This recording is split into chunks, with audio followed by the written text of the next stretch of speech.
Bíblia King James, atualizada, Gênesis, capítulo 37. José é vendido por seus irmãos. Jacó habitou na terra de Canaã, onde seu pai Isaque tinha vivido como estrangeiro. Esta, portanto, é a história da família de Jacó. Quando José, seu filho, tinha 17 anos, pastoreava os rebanhos de ovelhas e cabras com seus irmãos. Cooperava com os filhos de Bila e os filhos de Zilpa, mulheres de seu pai. Entretanto, José compartilhava com seu pai sobre a má fama de seus irmãos. Israel amava mais a José do que a todos os seus outros filhos, porque ele era filho da sua velhice, e mandou fazer-lhe uma túnica adornada. Seus irmãos perceberam que seu pai o amava mais do que a todos os seus outros filhos e odiaram-no. Tornaram-se tão invejosos que não conseguiam mais lhe falar de maneira amigável.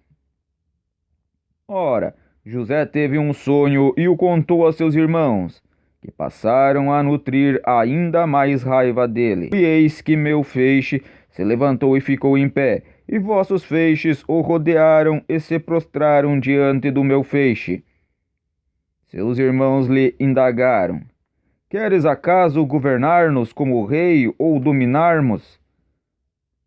Seus irmãos lhe indagaram: Queres acaso governar-nos como rei ou dominar-nos como senhor? E eles o odiaram ainda mais por causa de seus sonhos e de suas intenções. Depois José teve ainda um outro sonho e o contou deste modo a seus irmãos: Tive ainda outro sonho. Desta vez o sol, a lua e 11 estrelas se curvaram diante de mim. Assim que narrou o sonho a seu pai e a seus irmãos, o pai repreendeu-o com estas palavras: Que sonho foi esse que tiveste? Iríamos todos então, eu, a mãe de teus irmãos, e cada um deles prostrar-nos, rosto em terra diante da tua presença? No mesmo instante, seus irmãos arderam em ciúmes dele. Seu pai, contudo, passou a refletir sobre o que ouvira. Aconteceu que os irmãos de José haviam saído, levando as ovelhas e as cabras do seu pai até os pastos que ficavam próximos da cidade de Siquém. Então Israel perguntou a José: Não apacentam teus irmãos nossos rebanhos em Siquém? Vem, vou enviar-te a eles. E ele prontamente respondeu: Eis-me aqui. E prosseguiu Jacó: Vai então ver como estão teus irmãos e os rebanhos, e traze-me notícias. Ele o enviou quando estava no vale de Hebrom, mas José se perdeu quando estava próximo de Siquém. Um homem o encontrou vagueando pelos campos e lhe indagou: Que procuras? Ele respondeu: Procuro meus irmãos. Indica-me, por favor, onde costumam apacentar os rebanhos. Então o homem informou-lhe: Eles levantaram acampamento daqui. Eu os ouvi dizer: Vamos para Dotã. Assim, José partiu à procura de seus irmãos e os encontrou em Dotã. Eles o ouviram de longe e, antes que pudesse chegar mais perto, tramaram sua morte. E combinaram entre si: Eis que vem se aproximando aquele sonhador.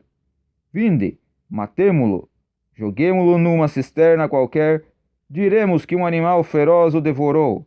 Veremos o que acontecerá com seus sonhos. Todavia Ruben, ouvindo isso, salvou-o de suas mãos e propôs aos irmãos: Não lhe tiremos a vida. Afirmou Ruben: Não derrameis sangue humano, lançai-o neste poço, aqui no deserto, mas não ponhais a mão sobre ele para o ferir. Ele somente dissera assim para livrar José das mãos deles e, assim que possível, restituí-lo a seu pai. Então, quando José chegou junto deles, despojaram-no de sua túnica, a túnica de mangas longas e adornada que ele vestia. Arremessaram-se contra ele e o lançaram na cisterna. Era um poço vazio e sem água. Depois sentaram-se para comer. Entretanto, ao erguerem os olhos, eis que viram uma caravana de ismaelitas que vinha de Gileade. Seus camelos vinham carregados de especiarias, bálsamo e mirra, que estavam transportando para o Egito. Então sugeriu Judá a seus irmãos: de que nos aproveita matar nosso irmão e escondermos seu sangue? Vinde, vendemo-lo aos ismaelitas, mas não ponhamos a mão sobre ele. É nosso irmão da mesma carne que nós. E seus irmãos o ouviram. Quando passaram os mercadores ismaelitas, eles retiraram José da cisterna, venderam José aos ismaelitas por 20 peças de pratas, e esses o levaram para o Egito. Entrementes, quando Ruben retornou à cisterna, eis que José não estava mais ali. Então, enfurecido, rasgou suas vestes, e saindo ao encontro de seus irmãos, desabafou: o rapaz não está mais ali, e eu, aonde irei? Então eles degolaram um bode e ensoparam de sangue a túnica de José. Em seguida, a mandaram entregar ao pai com este recado: eis o que encontramos, vê se é ou não a túnica de teu filho. Jacó a observou e afirmou: certamente é a túnica de meu filho. Um animal selvagem o esquartejou e o devorou. José foi trucidado. Indignado, Jacó rasgou suas vestes, vestiu-se de pano de saco, conforme a tradição, e pranteou durante muitos dias por seu amado filho. Todos os seus filhos e filhas se achegaram para oferecer-lhe consolo, contudo, ele recusou toda e qualquer consolação, e declarou: não, é em luto que descerei ao Sheol para me encontrar com meu filho. E continuou a chorar a perda de seu filho José. Isso no Egito, os midianitas vendiam José a Potifar, oficial do faraó e capitão da guarda imperial.